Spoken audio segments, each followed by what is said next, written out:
Which one of these limited edition controllers will help you destroy every boss in Wuchang Fallen Feathers? Neither. You need to get good. But that doesn't mean we can't compare them. Quick disclaimer, I bought both of these controllers with my own money, and I am not sponsored or affiliated with 8BitDo or Flydigi yet. Stick around for my final thoughts near the end, and consider subscribing if you find this video helpful. Alright, let's get into it. So first of all, the pricing on these controllers is drastically different. I got this 8BitDo Ultimate 2 for $65 on Amazon, and I got this Apex 5 from AliExpress for literally double the price at $130. That right there will probably make the 8BitDo more appealing to some of you, but these controllers have pretty different features, so let's get into those before we declare a winner. The 8BitDo Ultimate 2 features swappable anti-drift TMR sticks with fire ring RGB lighting, their patented 8-speed wireless tech that offers ultra-low latency, a 1000 Hz polling rate for both wired and 2.4 GHz modes, 2 extra mappable bumpers up top, 2 back buttons, Hall effect triggers that lock, which make them nice and clicky, tactile buttons and D-pad, 6-axis motion controls, turbo functionality, and a 1000 mAh battery. You can connect the controller to Windows and wirelessly on Android using Bluetooth. It also includes this charging dock, which really nicely extends the controller's art near the bottom.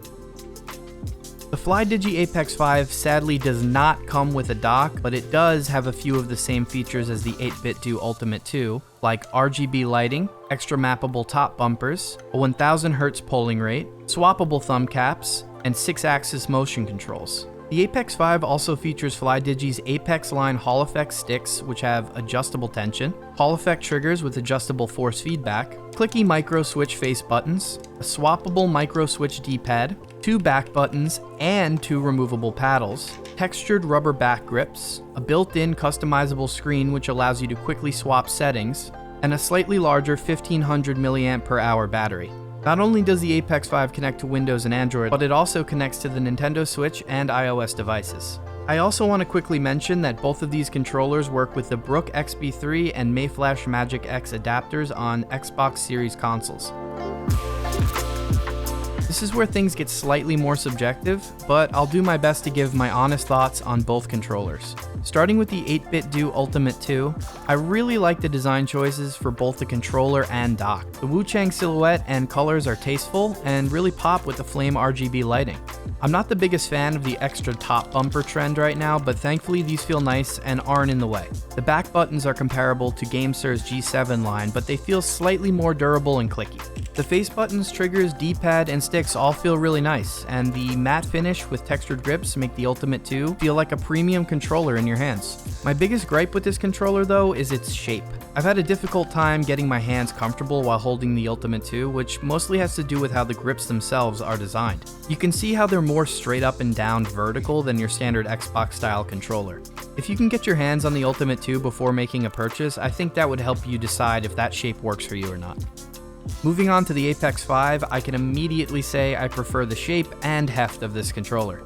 The shape is very similar to the standard Xbox Series controller design, which makes it easy to hold and very comfortable for people with medium to larger size hands.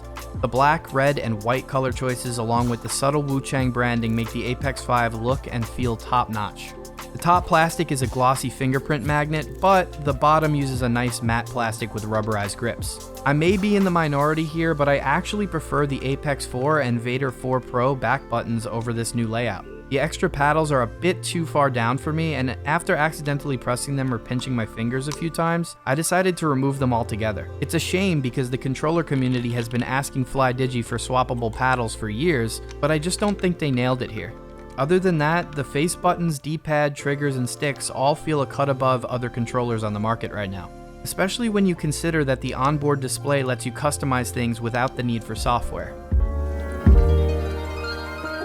8BitDo's Ultimate V2 software and Flydigi Space Station let you customize your stick dead zones, button remapping, RGB lighting, and more like most other controller software these days. Navigating both apps is fairly easy, but when you compare them to GameSir's Nexus software, which I think looks really clean, I think they're a little lackluster. Flydigi does get a little bit more of a pass from me since you can use the onboard screen to adjust settings on the fly, but hopefully both companies hire some software devs in the future to help design nicer looking apps that match the quality of their controllers. Overall, the Apex 5 is clearly the more feature-packed, premium-feeling controller. But for most folks just looking to connect in game, that might not justify spending twice as much as you would on the 8BitDo Ultimate 2. If you're on a budget and just want a cool looking Wuchang design, then I definitely recommend the 8BitDo Ultimate 2, but only if you like its smaller form factor and hand feel. If you're a controller enthusiast and want the latest high-end tech like me, then maybe the Apex 5 is worth the extra dollars. Personally, I find myself reaching for my Apex 4 Black Myth Wuchang edition more than either of these controllers because of the back button layout, but that's something I'll talk about soon in my full review of the Apex 5. Let me know in the comments if either of these controllers have made you a god-tier, boss-destroying gamer, or if you're just skipping them altogether. And if you found this video helpful, consider giving it a thumbs up and subscribe to help me justify my controller buying habits. Alright, see you next time.